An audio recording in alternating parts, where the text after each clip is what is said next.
स्वागत है आपका न्यूज 18 बिहार झारखंड में। आपके साथ मैं हूं सोनाली सिंह। जमीन के खेल में शामिल आईएएस छवि रंजन को पीएमएलए कोर्ट ने 6 दिनों के पुलिस रिमांड पर देने का आदेश दिया है। रिमांड की अवधि 7 मई से 12 मई तक रहेगी।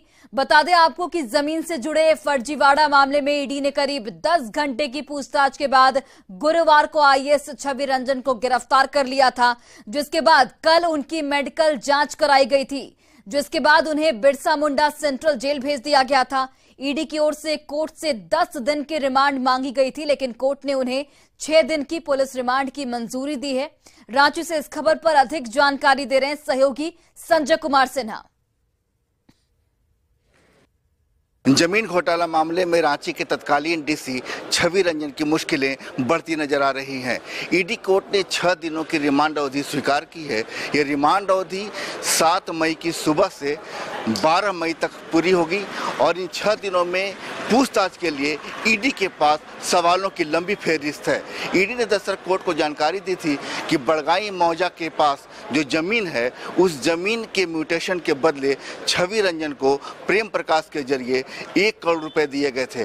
लिहाजा इसके अलावा भी कई मामलों में जो जमीन की खरीद बिक्री से ही जुड़े हैं, साथ ही उसके म्यूटेशन से भी जुड़ा है। इस मामले में ईडी छवि रंजन के सामने सवालों की लिस्ट रखेगी और उनसे पूछताछ करेगी। संजय कुमार सिन्हा, न्यूज 18 रांची। और वही देखिए, न्यूज 18 को ईडी की चार्जशीट की एक्सक्लूसिव जानकारी मिली है। जांच एजेंसी को मोबाइल डेटा और फॉरेंसिक स्क्रूटनी से पता चला है कि चेशायर होम रोड की विवादित 1 एकड़ जमीन कारोबारी विष्णु अग्रवाल के नाम पर दी गई थी। उसके बदले आईएएस छवि रंजन और उनकी पत्नी के लिए लग्जरियस गोवा ट्रिप का इंतजाम किया गया। यही नहीं, उनके लिए गोवा के होटल ताज फोर्ट में रूम की भी बुकिंग की गई। गैर बिक्री योग्य जमीन को कारोबारियों के नाम करने के एवज में प्रेम प्रकाश और उसके सहयोगियों ने 1 करोड़ रुपए घूस दिए। 2021 से लेकर 2022 में डीसी रहते पद का दुरुपयोग किया और जमीन घोटाले को अंजाम दिया। फर्जी कागजात के आधार पर तैयार दस्तावेज का म्यूटेशन भी कर दिया। ऐसे में आईएएस छवि रंजन पर ईडी का शिकंजा कसता जा रहा है और उनकी मुश्किलें आने वाले वक्त में और भी ज्यादा बढ़ सकती हैं। और झारखंड में भ्रष्टाचार चरम पर है और जो भी लोग उसको लेकर दोषी होंगे उनके खिलाफ ईडी जैसे एजेंसी कार्रवाई के लिए स्वतंत्र है। ये कहना है पूर्व मुख्यमंत्री रघुवर दास का। न्यूज 18 से खास बातचीत में रघुवर दास ने साफ शब्दों में कहा कि 2024 में झारखंड में बीजेपी का मिशन 14 जरूर पूरा होगा। रघुवर दास से बात की हमारे सहयोगी संजय कुमार सिन्हा ने। झारखंड की राजनीति में 2024 को लेकर जहां एक तरह से सियासत की गूंज है, तो दूसरी तरफ ईडी की आहट की भी एक बड़ी गूंज सुनाई दे रही है। हमारे साथ बातचीत के लिए यहां पर पूर्व मुख्यमंत्री रघुवर दास जी, हम उनसे बात करेंगे। सर, एक जो लगातार ईडी की जो कार्रवाई चल रही है, राज्य भर में चल रही है, इसको लेकर क्या कहेंगे? नहीं, देखिए, इस देश को बरसों से ये देश भ्रष्टाचार से जूझ रहा था और पहली बार माननीय प्रधानमंत्री आदरणीय मोदी जी 2014 को देशवासियों को उन्होंने कहा था भ्रष्टाचार मुक्त भारत। और तब से आप देखिए, जो लोग भी, चाहे कांग्रेस जो 50 वर्ष राज की हो या फिर अन्य क्षेत्रीय दल राज्यों में राज किए हैं, ये लोग देश को लूटने का काम किया। तो वैसे लोगों से शिकायत मिलने पर जो भारत सरकार की एजेंसियां हैं, वो एजेंसियां लगातार छापा मार रही है। और झारखंड में 22 साल की झारखंड में हम ये पाते हैं कि जब जब कांग्रेस जेएमएम आरजेडी की सरकार बनती है, तब तक झारखंड में भ्रष्टाचार चरम सीमा पर पहुंचा है। तो अब शिकायत मिलने पर जांच कर दोषी अधिकारी हो चाहे दोषी अन्य कोई भी हो, वो अब बच नहीं पाएंगे।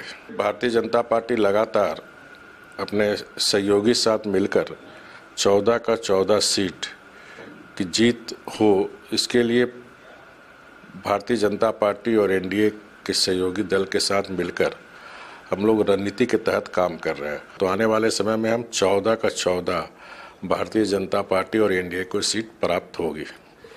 तो रघुवरदास जी ने साफ कहा कि करप्शन के खिलाफ जो भी व्यक्ति दोषी होगा उसके खिलाफ ईडी कार्रवाई तो करेगी, साथ ही मिशन 2024 को लेकर जो बीजेपी का मिशन है 14 वो जरूर पूरा होगा। संजय कुमार सिन्हा, न्यूज़ 18, रांची। और चलिए इसी बीच बड़ी खबर गुमला से सामने आ रही है। गैंग रेप की शिकार की हालत गंभीर बताई जा रही है। सदर अस्पताल से उसे रांची रिम्स रेफर किया गया है। गैंग रेप के बाद पिटाई की गई थी। 14 घंटे बाद भी अभी तक नाबालिग को होश नहीं आया है। अज्ञात लोगों ने सामूहिक दुष्कर्म किया था।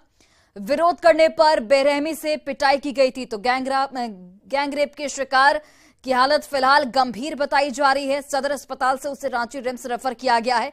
गैंग रेप के बाद उसकी पिटाई की गई थी। 14 घंटे के बाद भी उसे अभी तक होश नहीं आया है। विरोध करने पर बेरहमी से उसकी पिटाई की गई थी।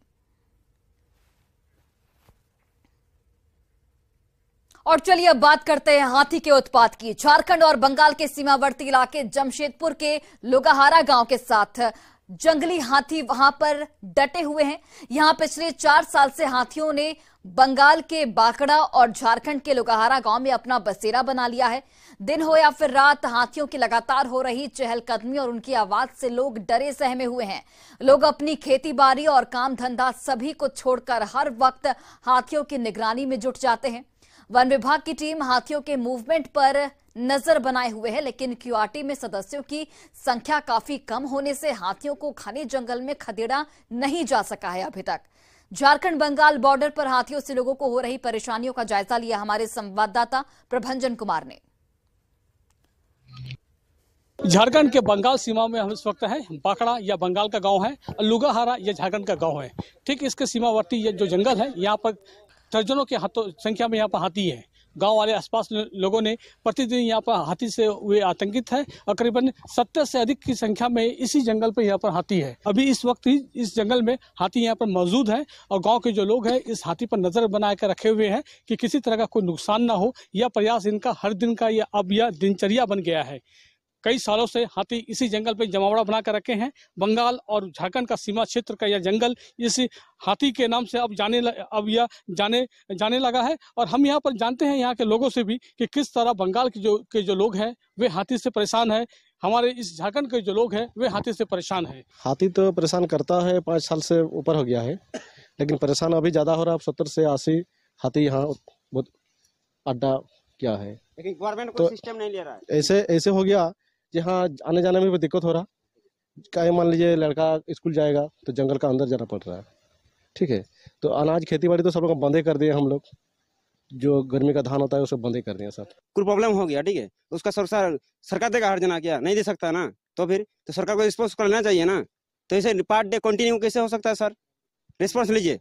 नहीं, अभी तो पहले 30-40 आदमी आता था विभाग से, फॉरेस्ट विभाग से। अभी 4 आदमी आता है भगाने के लिए। रेंजर में हम लोग फोन किए थे, वो लोग बताया कि अभी तो 4 आदमी हम लोग भेजे हैं। तो एक रेंज में 4 आदमी रख के क्या फायदा होगा? के साये में बंगाल के चाहे लोग हो चाहे झारखंड के चाहे लोग हो, दोनों ही राज्य के जो लोग हैं वे पूरी तरह डरे हुए समे हुए हैं। वन विभाग से वे अपील करते हैं कि इस हाथियों को यहाँ से निकाला जाए ताकि उनकी जो जीवन है वह पूरी तरह सुरक्षित हो पाए। प्रभंजन कुमार, न्यूज़ 18, जमशेदपुर। और गिरिडीह में सरिया थाना क्षेत्र के बड़की सरिया में बीती देर रात हाथियों के झुंड ने जमकर उत्पात मचाया है। हाथियों ने खेत में लगी सब्जियों की फसल के साथ एक घर को यहां पर नष्ट कर दिया है। इतना ही नहीं, घर में रखे बर्तन और खाने पीने के जो सामान है उसे भी हाथियों की ओर से बर्बाद कर दिया गया है। हाथियों के उत्पात के सामने किसी की भी घर से बाहर निकलने की हिम्मत नहीं है। गांव में 15 हाथियों का झुंड पहुंचा था, जिसकी जानकारी मिलने पर वन विभाग की टीम पहुंची और ग्रामीणों के सहयोग से हाथियों को खदेड़कर गांव से बाहर किया गया। हाथियों के उत्पात में ग्रामीणों को लाखों की संपत्ति का नुकसान हुआ है, जिसके बाद सरकार से उचित मुआवजे की मांग की गई है। 11 बजे अछुआसन से वहां से फड़ाका उड़का फोड़ के भगाया, तो इधर आ गया। हमको मकान में धस दिया। 16 को हाथी था। यहाँ चावल वोल जितना बहुत नकसवानी हो गया, जैसे जानवर है, बकरी है, सब चीज खोल हकाया तो कुछ बचा। सब को 1 लाख के नकसवानी हो गया। हम घर बने चाहिए बाबू।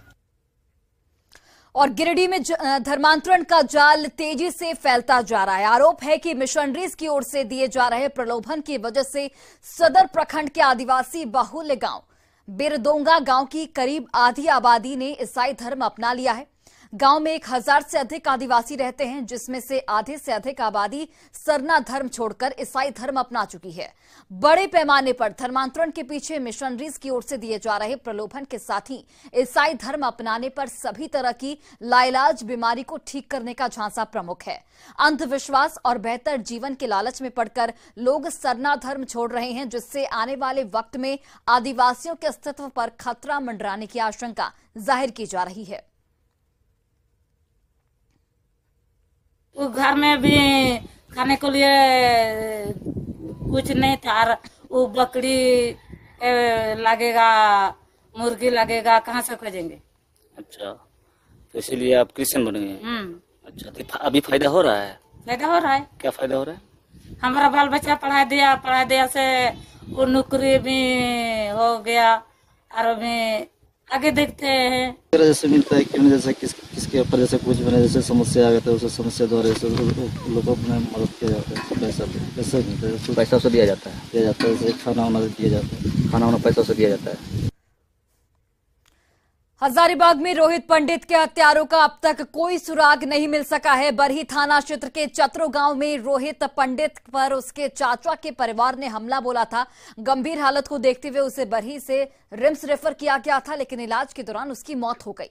इससे नाराज लोगों ने शव को बरही थाना परिसर में रखकर आरोपियों पर कड़ी कार्रवाई की मांग की।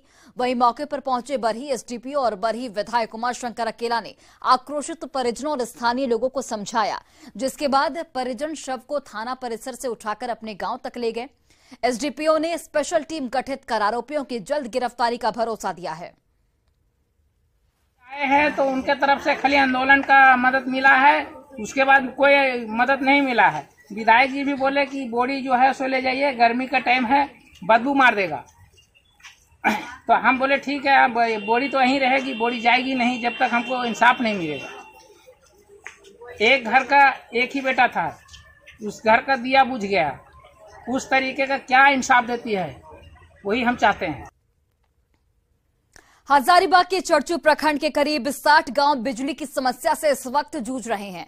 केंद्र सरकार की महत्वाकांक्षी दीनदयाल उपाध्याय ग्राम ज्योति योजना के तहत 33 केवी का पावर हाउस गोदवार गांव में बनकर तैयार है, लेकिन अब तक इन गांव को निर्बाध बिजली नहीं मिल पाई है। दरअसल फीडर तैयार होने के बाद भी वन विभाग की ओर से एनओसी नहीं मिल सका है, जिससे पावर सप्लाई नहीं हो पा रही है। लोगों ने जल्द ही बिजली सप्लाई की बहाली की मांग की है। चालू होने का नहीं कारण बताया जाता, बिजली विभाग द्वारा बताया जाता है कि यहाँ पे वन विभाग से एनओसी नहीं दिया जा रहा है, जिसके कारण यहाँ पे मतलब 33,000 का करंट नहीं पहुँच पा रहा है, जिसके कारण यहाँ के ग्रामीणों को बहुत सारी समस्या का सामना करना पड़ रहा है। पूर्व से ये क्षेत्र पिछड़ा हुआ है, यहाँ बिजली का समस्या काफ़ी है। यह बिजली समस्या जसवंत सिन्हा जब विदेश मंत्री थे, उन्होंने कहे थे कि हम बिजली स्टेशन उद्घाटन करेंगे, किए भी। आज तक बिजली पूर्ण रूप से यहाँ पर जला नहीं। 33 केवी के कवालू गोदवार ट्रांसमिशन लाइन की परियोजना है, जो कि भारत सरकार के पास समर्पित थी। पिछले साल भारत सरकार ने इसमें 4 बिंदुओं पर परीक्षा दर्ज की गई थी। उस परीक्षा का अनुपालन प्रतिवेदन यूजर एजेंसी यानी जीएसएनएल के द्वारा अभी भी नहीं किया गया है, जिसके कारण परियोजना को आगे नहीं भेजा जा पा रहा है। और वही देखिए, देश भर के 112 आकांक्षी जिले में रामगढ़ जिले को स्वास्थ्य और पोषण में प्रथम स्थान मिला है।